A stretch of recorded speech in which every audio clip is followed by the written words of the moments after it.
Сегодня в Таджикистане произошло несколько землетрясений.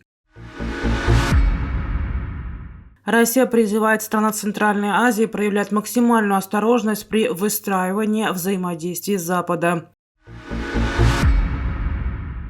В рейтинге гостеприимства стран 2023 Таджикистан занял 49 место. Сегодня, 23 февраля, на территории Республики Таджикистан произошло несколько землетрясений. Между теми двумя, о которых сообщалось ранее, произошло еще 6 авторшоков. Это повторных толчков. Об этом сообщила глава пресс-центра Комитета ЧС Республики Таджикистана Умида Юсуфи.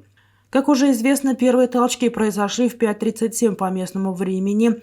Эпицентр землетрясения находился в 67 километрах к западу от центра Мургабского района на востоке Таджикистана, 400 километров юго-восточнее Душанбе и 30 километров восточнее от Сареского озера.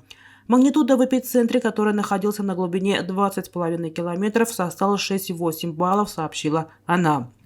Ранее сообщалось, что интенсивность землетрясения в Хароге составила 5-6 баллов, в Душанбе 2-3 балла. Жертв и разрушения не зарегистрированы. По словам Юсуфи, необходимо отметить, что эпицентр землетрясения находится в горах и в безлюдной ненаселенной местности между центром Мургабского района и Сареским озером.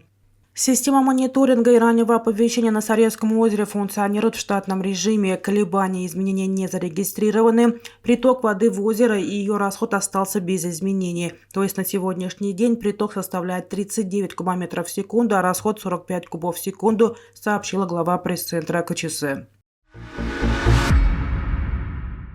Россия призывает входящие в СНГ страны Центральной Азии проявлять максимальную осторожность при выстраивании взаимодействия с Западом. Об этом заявил в интервью ТАСС замглава МИД Российской Федерации Михаил Галузин. Мы и наши центральноазиатские друзья помним, чем оборачиваются американские добрые услуги, чем закончилась, к примеру, недавняя афганская эпопея США. Ничем, кроме хаоса и руин. В современном, все более стремящемся к многополярности мире уже нет места демократизаторским экспериментам Вашингтона, которые в лучшем случае заканчиваются цветными революциями, сказал он. По его словам, в этой ситуации призываем наших центральноазиатских партнеров к максимальной осторожности при выстраивании взаимодействия с западными странами.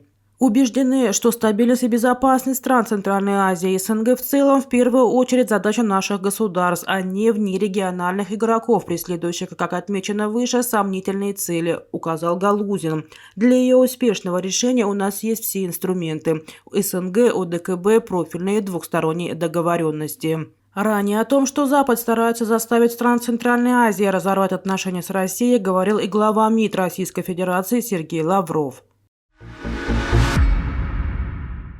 В опубликованном рейтинге гостеприимства стран 2023 Таджикистану досталось 49 место.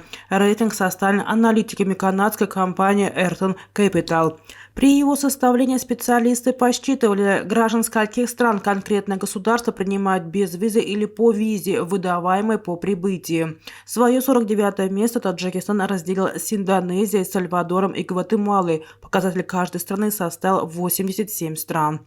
Среди стран Центральной Азии самым гостеприимным оказался Узбекистан, занявший 25 место с показателем равным 139 странам. Кыргызстан расположился на 53 месте, Казахстан на 54 месте. Россия расположилась на 62 месте. Замыкает рейтинг по традиции Северная Корея, Туркменистан и Афганистан. Показатель всех этих стран равен нулю. Первое место разделили между собой свыше 20 стран, в том числе Тувалу, Южный Судан, Сомали, Боливия, Ангола, Мальдивы, Кот-д'Ивуар, Камбоджа, Нигерия и другие. В каждую из них без визы, либо получив визу по прибытии, могут въехать граждане 198 стран мира.